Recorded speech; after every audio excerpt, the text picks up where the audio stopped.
नमस्कार, विशेषमध्ये आपल्या सगळ्यांचं स्वागत। मी प्रसाद काथे। राजकारणात मंत्री कुणाला व्हायचंय?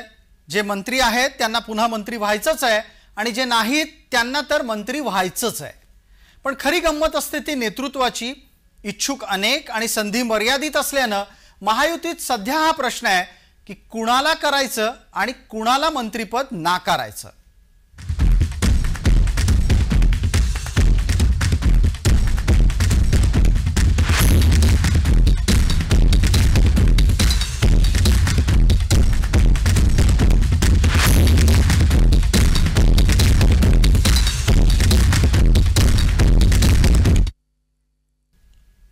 शिवसेनेमध्ये मंत्रिपदासाठी जोरदार लॉबिंग सुरू झालंय।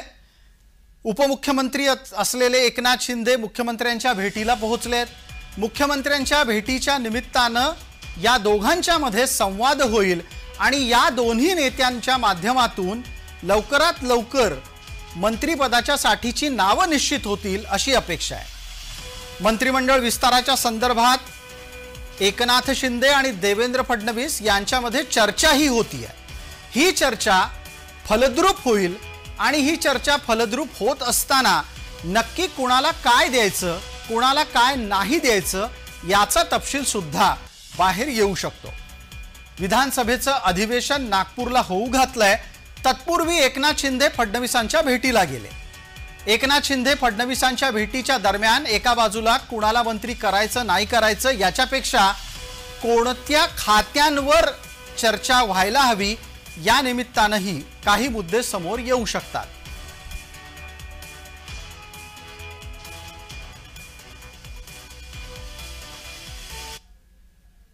दुसरीकडे भारतीय जनता पार्टीची वेगळीच अडचण झाली आहे। सर्वाधिक आमदार असल्याने आणि अवघी 22च मंत्रिपद मिळणार असल्याने नेतृत्वाला काही जणांना नाराज करावंच लागेल असं दिसतंय। काही काही बदल असे होऊ शकतात। आता जसे आपण बीजेपीचं जर धरलं तर गिरीश महाजन असतील, सुधीर मुनगंटीवार आहे त्याच्यामध्ये, नंतर राधाकृष्ण विखे पाटील आहे, तुमची चंद्रकांत दादा पाटील आहेत।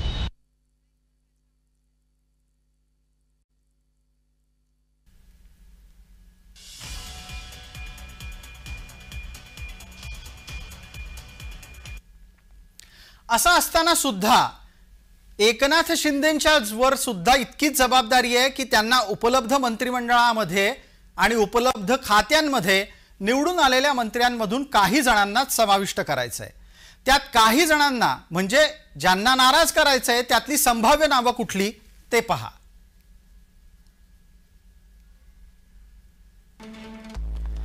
संजय शिरसाटांना नाराज करावं लागू शकतं कारण ते सध्या सिडकोचे अध्यक्ष आहेत। भरत गोगावले एसटी महामंडळाचे अध्यक्ष आहेत, त्यामुळे त्यांनाही नाराज करावं लागू शकतं। तानाजी सावंत हे गेल्या मंत्रिमंडळातल्या कार्यकाळामध्ये वादग्रस्त ठरलेले आहेत। अब्दुल सत्तार यांच्यावर भाजपा नाखुश असल्याची चर्चा आहे।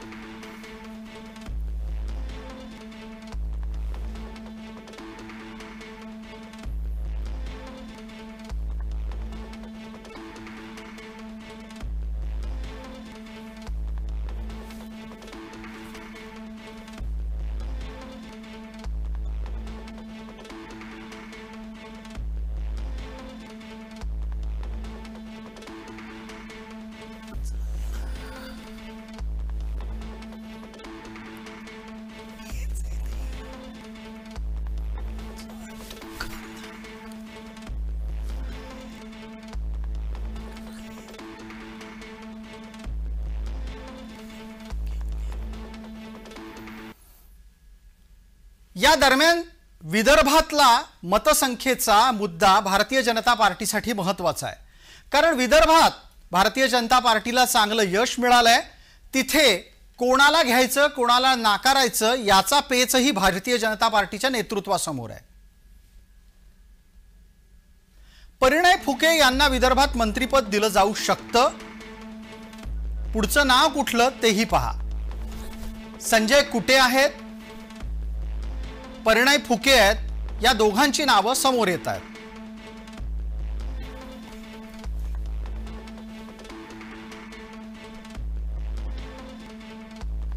त्याचबरोबर रणधीर सावरकर यांचं नाव सुद्धा समोर येत आहे.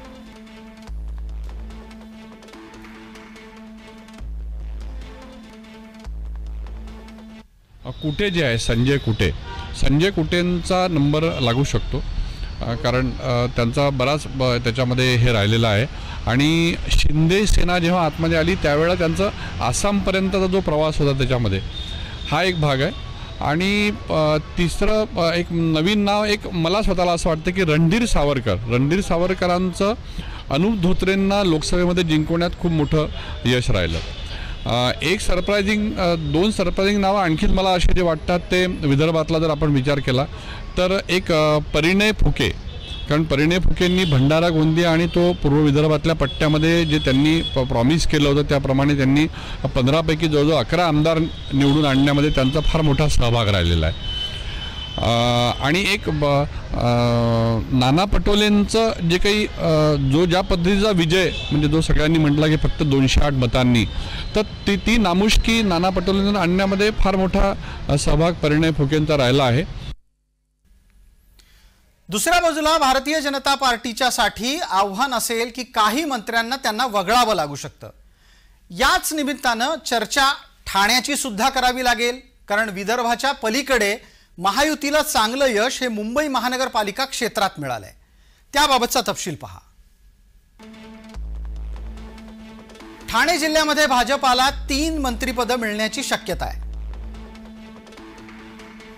ठाणे, कल्याण, भिवंडी इथून 3 जणांना मंत्रिपद मिळू शकतं. गणेश नाईक, संजय केळकर ही त्यातली एक आघाडीवरची नावं आहेत. प्रताप सरनाईक प्रमुख दावेदार आहेत मंत्रिपदाचे असंही बोललं जात आहे. रवींद्र चव्हाण, किसन कथोरेंचंही नाव चर्चेत आहे.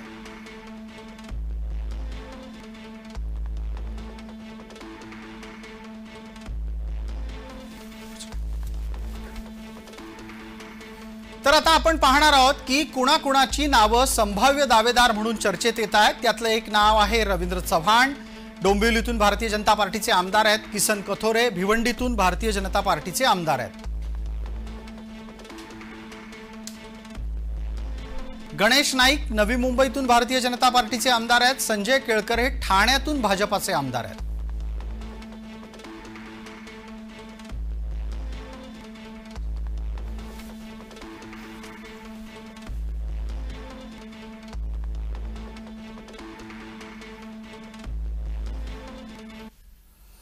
असं असताना महिला आमदारांचा मंत्रिमंडळातला समावेश दुर्लक्षून चालणार नाही. निवडून आलेल्या सर्वाधिक महिला आमदार भाजपात आहेत आणि इथे सुद्धा कमी रस्सीखेच नाही.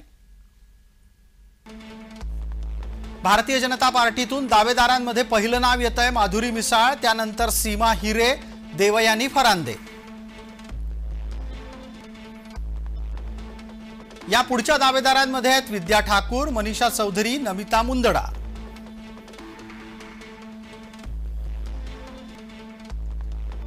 सरोज आहिरे, आदिती तटकरे, सना मलिक ही 3 नावं आहेत राष्ट्रवादीच्या कोट्यातून आणि त्यात सुद्धा महिला मंत्री म्हणून.